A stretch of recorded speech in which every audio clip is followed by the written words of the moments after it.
उत्तर भारत में ठंड ने दस्तक दे दी है। आपको बताएं, दिल्ली एनसीआर इन दिनों कोहरे की चपेट में है।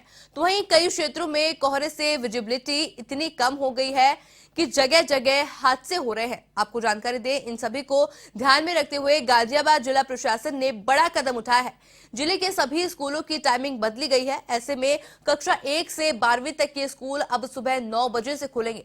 तो वहीं आपको बताया, गाजियाबाद जिलाधिकारी ने निर्देश जारी करते हुए कहा है कि सभी बेसिक माध्यमिक विद्यालय, मदरसा शिक्षा बोर्ड, संस्कृत विद्यालय और परिषदीय विद्यालय के समय में बदलाव किया गया है। तो वहीं कोहरे के कारण सड़क हादसों को ध्यान में रखते हुए गौतम बुद्ध नगर जिला प्रशासन ने भी नोएडा बस डिपो से रात 9 बजे से सुबह 7 बजे तक बस सेवाओं का संचालन बंद कर दिया है। रात्रि सेवा की बसों को ऑनलाइन रिजर्वेशन भी 1 महीने के लिए बंद किया गया है। आपको बताया, इधर पंजाब में भी कोहरे के चलते स्कूलों की टाइमिंग में बदलाव किया गया है। तो वहीं राजस्थान के शेखावटी में सर्दी ने अपना रंग दिखाना शुरू कर दिया है। तेज सर्दी के चलते ग्रामीण इलाकों में जनजीवन अस्त व्यस्त है। तो वहीं लोगों को सर्दी से बचने के लिए अलाव का सहारा लेना पड़ रहा है। आपको पता है, लगातार जो है सर्दी बढ़ती जा रही है, जिससे लोगों को भारी परेशानी का सामना करना पड़ रहा है। तो वहीं उत्तर भारत ने भी ठंड ने दस्तक दे दी है। कोहरे की चपेट में इस समय दिल्ली एनसीआर आ चुका है। कोहरे के कारण दुर्घटना की भी संभावनाएं है वो बढ़ती जा रही है, जिसको देखते हुए कई फैसले लिए गए हैं। स्कूलों की टाइमिंग जो है चेंज की गई है। शेखावटी में भी जो है ठंड लगातार बढ़ती हुई नजर आ रही है। तो वहीं बढ़ती ठंड से लोगों का जनजीवन अस्त व्यस्त होता भी नजर आ रहा है। इस खबर पर अधिक जानकारी के लिए हमारे साथ हमारे संवाददाता राकेश गुर्जर फतेहपुर से फोन लाइन पर जुड़ चुके हैं। जी राकेश, देखिए लगातार जो है सर्दी बढ़ती जा रही है, कई अहम फैसले भी लिए गए हैं सरकार के द्वारा, स्कूलों की टाइमिंग भी चेंज की गई है। क्या कुछ अपडेट है मौसम को लेकर अभी? बिल्कुल, निश्चित तौर से शेखावटी की अगर बात की जाए जी। तो लगातार मौसम में परिवर्तन है वो देखा जा सकता है। जिस तरीके से आज की अगर बात की जाए तो आज जो बीती रात के टेम्परेचर की अगर बात की जाए तो 6 डिग्री यहाँ का टेम्परेचर दर्ज किया। भले ही टेम्परेचर में तो भले ही बढ़ोतरी हुई, लेकिन ठंडी हवाओं ने जिस तरीके से लोगों को ठिठुरा दिया है और शेखावटी में लगातार ठंड बढ़ी है, जिसके कारण कहीं न कहीं लोगों को जो मुश्किलें हैं वो बढ़ रही है। और साथ ही अगर बात की जाए तो ठंड का असर शेखावटी पर लगातार बढ़ रहा है, क्योंकि देखा जा रहा था कि जो ठंड का असर इस तरीके से पड़ा कि जो उत्तरी पश्चिमी जो हवाएं चलती है और उसके कारण पहाड़ों पर बर्फबारी होती है, लेकिन इस बार इसका विपरीत हुआ है। अरब सागर की तरफ से जो हवाएं चली है, जिसका यही नतीजा निकला कि नवंबर आते आते फतेहपुर में सर्दी बढ़ गई थी। जो टेम्परेचर है 2.4 डिग्री तक चला गया था।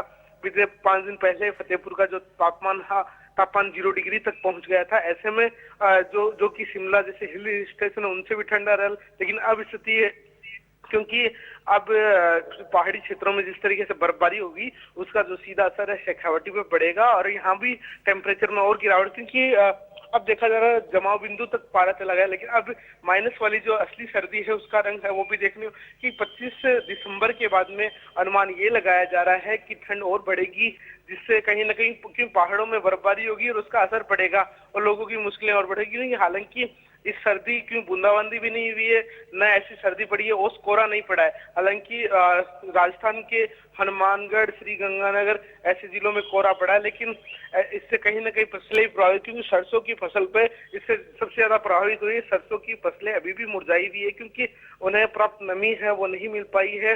प्राप्त जो मौसम रहता है उसमें लगातार बदलाव, जिससे लगातार बदलाव हो रहा है, एक सुनिश्चित मौसम उन्हें नहीं मिल पाया, जिसके कारण कहीं ना कहीं परेशानी है किसानों को भी इस वक्त हो रही है। लेकिन अब ये देखा जा रहा है क्योंकि 31 दिसंबर आने वाला 1 जनवरी, क्योंकि 31 जो मनाने विदेशी सैलानी यहाँ पर आते हैं, खास करके शेखावटी के मंडावा, फतेहपुर, झुंझुनू इलाके हैं, वहां पर जो विदेशी सैलानी आते हैं उनमें भी कहीं इजाफा होगा 31 तारीख तक, क्योंकि ठंड है बढ़ने के आसार है। और यहाँ पर 31 के दिन यहाँ पर भीड़ रहती है। अलग अलग देशों से यहाँ पर विदेशी सैलानी अपनी पार्टी करने के लिए यहाँ पर आते हैं। जी जी राकेश, देखिए जैसे दिल्ली में और पंजाब में जो है सरकार के द्वारा कुछ निर्देश दिए गए हैं, स्कूलों की टाइमिंग भी चेंज की गई है और साथ ही में कोहरे को देखते हुए जो है संचालन है बसों का वो भी बंद करवाया गया है रात के समय या फिर सुबह के समय।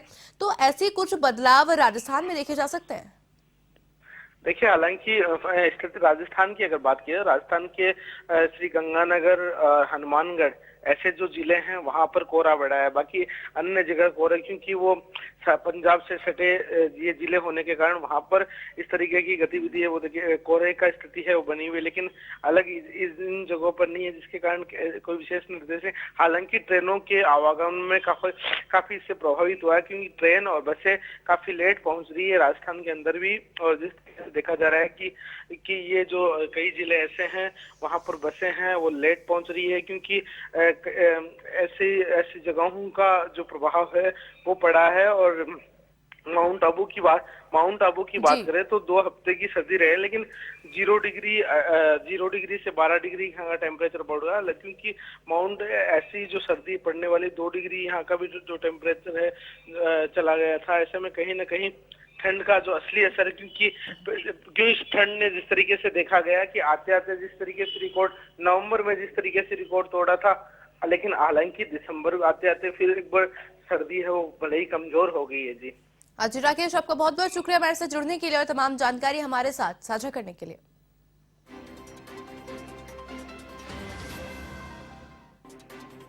आपको तो उत्तर भारत में ठंड ने दस्तक दे दी है, तो वहीं दिल्ली एनसीआर इस वक्त कोहरे की चपेट में आ गया है, जिस वजह से दुर्घटना के भी जो आसार है वो बढ़ते हुए नजर आ रहे हैं, जिसको लेकर के सरकार द्वारा कई निर्देश भी दिए गए हैं। आपको पता है बढ़ती ठंड को देखते हुए सरकार द्वारा जो है स्कूलों की टाइमिंग चेंज करने के निर्देश भी दिए जा चुके हैं। इस खबर पर अधिक जानकारी के लिए हमारे साथ लखनऊ से संवाददाता जय त्रिपाठी इस समय फोन लाइन पर जुड़ चुके हैं। जी जय, लगातार देखा जा सकता है कि जो सर्दी है लगातार बढ़ती जा रही है, लोगों को काफी परेशानियों का सामना करना पड़ रहा है। क्या कुछ अपडेट है मौसम को लेकर अभी लखनऊ से? जी आयुषी, देखिए जिस तरीके से मौसम ने करवट बदला है, जिस तरीके से ठंड और कोहरे की बढ़त हुई है, उसको लेकर काफी परेशानियां देखने को मिल रही हैं। अब जो कोहरा है वो कोहरा लगातार बढ़ता हुआ नजर आ रहा है। जिस तरीके से कोहरा है, कोहरे में लोगों को आवागमन में काफी दिक्कत हो रही है। अगर हम बात करें तो ये जो कोहरा होता है, इस कोहरे में कहीं ना कहीं दुर्घटनाओं की ज्यादा संभावनाएं रहती हैं, और अगर बात किया जाए तो ज्यादा दुर्घटनाएं भी होती हैं। अब अगर आगरा एक्सप्रेसवे की बात करें तो आगरा एक्सप्रेसवे पे लोग दूर दूर से आते जाते हैं और काफी लंबा जो ये एक्सप्रेसवे है, इस पे अधिकतर दुर्घटनाएं देखने को कोहरे में ही मिलती हैं। और जिस तरीके से अब रोडवेज परिवहन निगम ने कहीं ना कहीं निर्देश दे दिया है, उनका सरकार से द्वारा यह आदेशित पारित हुआ है कि 12 बजे के बाद रात्र में जो रोडवेज की बसें हैं वो कहीं ना कहीं अब नहीं चलाई जाएंगी, क्योंकि कोहरे में जिस तरह की दुर्घटनाएं देखी जा रही उसको लेकर एक ये बड़ा निर्देश दिया गया है। साथ ही साथ आपको बता दें, जो ये ठंड बढ़ रही, ठंड को लेकर लगातार बात चल रही है, सरकार जो है निर्देश देती हुई नजर आ रही। जो स्कूल हैं, स्कूल में टाइमिंग को चेंजिंग करने के लेकर लगातार जिलाधिकारियों से बात चल रही कि छोटे छोटे जो बच्चे हैं ये स्कूल में सुबह ठंड में आते हैं, तो इस समय को थोड़ा सा चेंज कर दिया जाए। तो जिस तरीके से अगर मौसम की हम बात करें आयुषी, तो बिल्कुल पूरी तरह से बदल चुका है, ठंडक पूरी तरह से आ चुकी है। और जिस तरीके से अभी तक संभावनाएं थी कि इस तरह की ठंडक नहीं देखने को मिलेगी, लेकिन वह ठंडक अब पूरी तरह से देखने को मिल रही है। और इस तरीके की ठंडक लगातार अनुमान यही लगाया जा रहा है कि ये कोहरे को लेकर अभी लगभग 2 से 3-4 दिन तक ऐसा ही कोहरा छाया रहेगा। जी अजीत जी, आपका बहुत बहुत शुक्रिया हमारे साथ जुड़ने के लिए और तमाम जानकारी हमारे साथ साझा करने के लिए।